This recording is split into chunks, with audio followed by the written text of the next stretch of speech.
A scream shattered the air. Sharp, desperate. "Help her! Someone help!" The sound bounced off the concrete walls of Sealand's tiny indoor stadium. The audience froze, their excitement turning to terror. Below them, the water was no longer calm. It churned violently, black and white shadows slicing through the turquoise tank. Keltie Byrne surfaced, gasping. Her arms thrashed toward the slick platform. "Please, pull me up!" Her voice cracked, swallowed by the echo of frantic shouts. But before she could reach safety, a massive shape rose beneath her.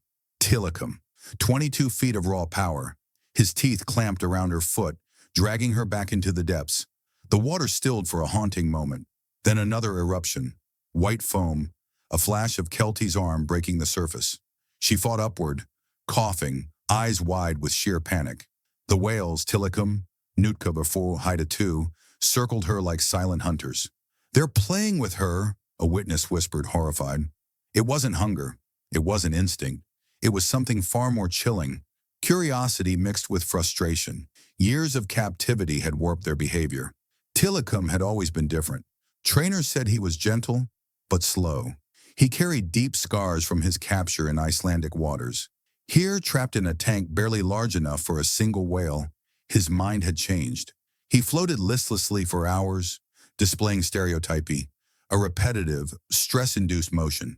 Sometimes he refused food. Other times he slammed his tail, hard as if striking at invisible ghosts. Now those hidden tensions surfaced. "Throw fish! Distract them!" a trainer screamed. Buckets of herring splashed into the water. The whales ignored it. Keltie resurfaced again, gasping. She clawed at the edge.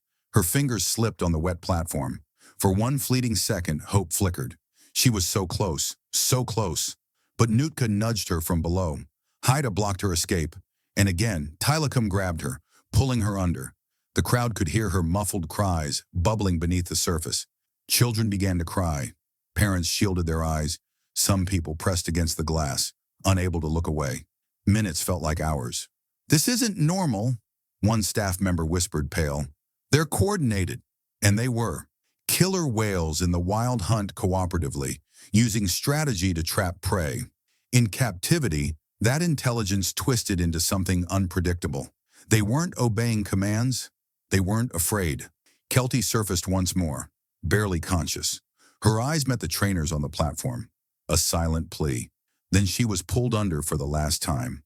The water fell eerily still. No splashes, no cries. Just haunting clicks and whistles echoing through the tank. A language no one understood. A single shoe floated to the surface. The trainers stood frozen. The crowd was silent. Sealand's walls, once filled with music and applause, were now heavy with a truth no one wanted to face. The whales didn't attack out of malice. They weren't monsters. They were captives, their instincts trapped in a prison of glass. And in that moment of chaos, their power had broken free. A young woman's life was gone. And yet, deep down, this wasn't the first warning. It was just the first time anyone listened. But how did a bright, hopeful marine biology student end up in the grip of 3 apex predators, inside a tank too small to hold their instincts? Her friends still remember her smile, bright, fearless, unshaken even by the cold waters she trained in. Keltie Byrne was only 21, a gifted swimmer, a marine biology student with dreams bigger than the small town she came from. She was the kind of person who could stand in the freezing ocean and just feel at home, her friend Claire once said. The ocean was her refuge. Its vastness, its silence, its secrets, it was where she felt most alive. And among all the ocean's creatures, it was the orca that captured her heart. Intelligent, majestic, misunderstood. When Sealand of the Pacific offered her a part-time job, she didn't hesitate. It wasn't glamorous. The tanks were small, the shows were simple, but she believed it was a chance to understand these giants up close, to connect with them, to prove trust was possible. And there was Tilikum. He was the largest captive orca in the world, 22 feet long, weighing over 12,000 pounds. But in the tank, he seemed gentle, slow, almost shy. "He's like a big teddy bear," another trainer told her once. Keltie believed it. She believed in the bond. But not everyone felt the same.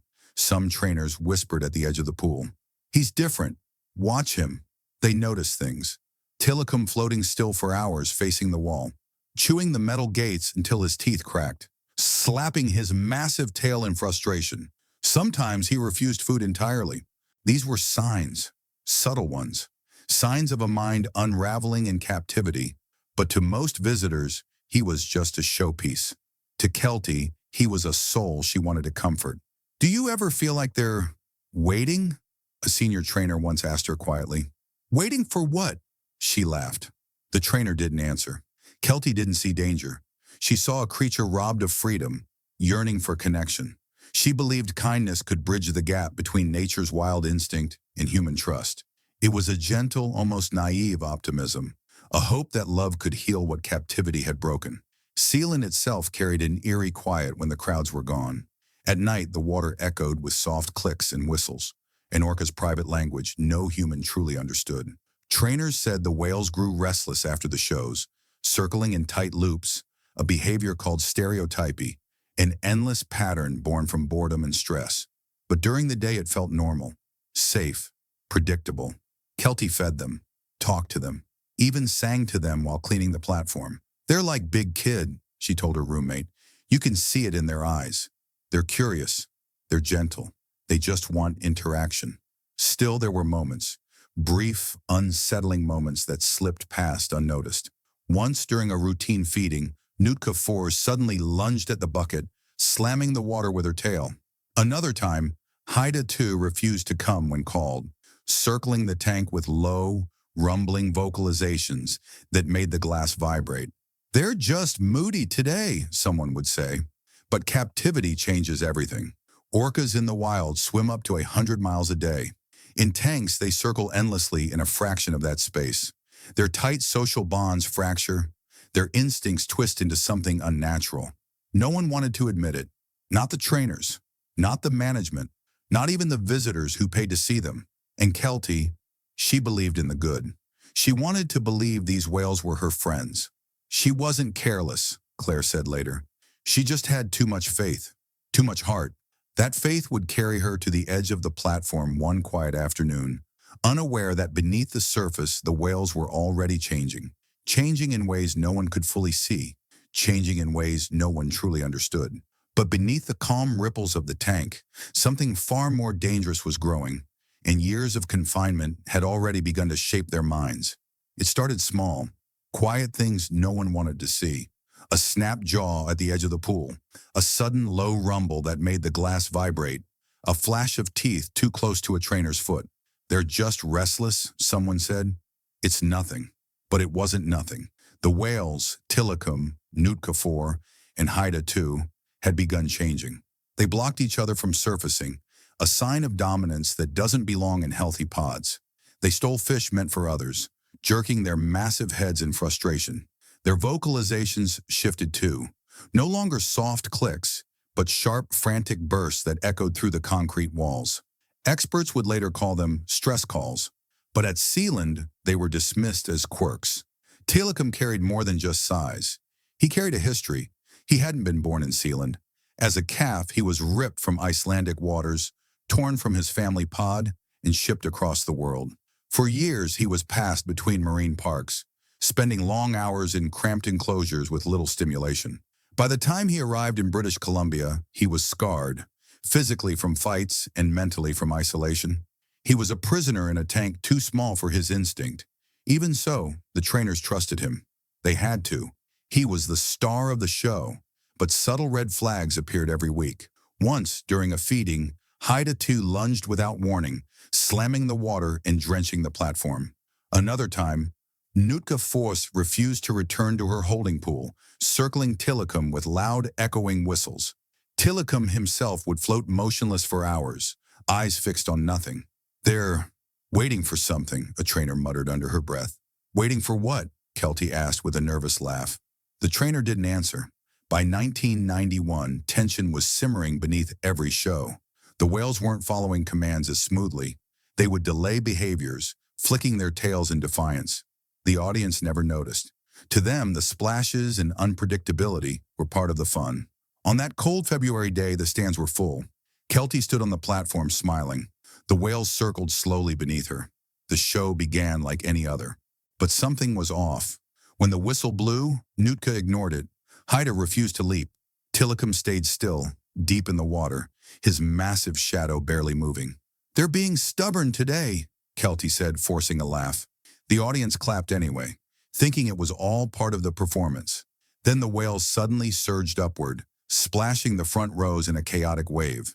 They circled each other in tight, aggressive loops, creating a whirlpool in the tank. Their vocalizations grew louder, sharper. Keltie hesitated. For just a second, her eyes flickered with something unspoken, but she smiled again. "They're just excited," she reassured a coworker. The crowd cheered. The show ended early. Keltie stepped toward the edge of the platform, picking up a bucket of fish. She turned, about to walk off, when her foot slid. A simple mistake. The floor was slick with seawater. Her arms flailed. The bucket tipped, scattering fish. And then she slipped. The sound of her body hitting the water was sharp, sudden. The crowd gasped. A few people laughed nervously, thinking it was part of the act. But it wasn't. The whales moved instantly. Nootka darted toward her, nudging her from below. Haida blocked the edge of the pool, and Tilikum, silent, deliberate, rose from the depths. For the whales, this was their world, their domain, and now she was inside it. "Get her out!" a trainer shouted. But it was too late. The water boiled with movement. Shadows circled beneath her. There was no escape now. What happened next wouldn't be fast. It wouldn't be a single strike, like in the wild. It would unfold in chilling, deliberate waves, more terrifying than any instinctive attack nature could ever hold. "Help me!" Her voice was sharp, panicked, echoing off the cold walls of Sealand. Keltie's arms flailed as she tried to push toward the platform. The crowd gasped. Some froze. Others shouted in confusion. The whales were no longer performing. They were coordinated. Nootka darted in front of her, blocking her escape. Haida circled behind, brushing her legs. And then Tilikum rose from the depths, silent and massive. His teeth clamped around her foot. With one pull, she disappeared beneath the dark water. "Throw fish! Do something!" a trainer yelled. Buckets of herring splashed into the tank. The whales didn't even glance. Seconds stretched into eternity. The surface rippled. Then Keltie reappeared. She was coughing, gasping, her eyes wide with pure terror. "Please, pull me up," she cried. Her hands reached for the edge, but her fingers slipped on the wet platform. Before anyone could grab her, Tilikum struck again. He yanked her under. The water churned violently, a whirlpool of shadows and foam. The audience screamed. Children cried. Some covered their eyes, but others watched, frozen in horror. The trainers banged metal poles on the side of the tank. The sharp clangs echoed, but the whales ignored it. "This isn't normal," one staff member shouted. It wasn't. In the wild, orcas kill quickly. Here it was deliberate, a deadly game. For long seconds, the surface was empty, silent. Then her arm broke through the water again. She gasped, desperate. "Help, please!" Her voice cracked, drowned by the noise of panicked trainers. But there was no saving her. The whales moved like a team. One nudged her higher, another blocked her path. And Tilikum, the largest of them all, pulled her deeper into their world. Beneath the surface, they weren't acting out of hunger. They were frustrated, curious.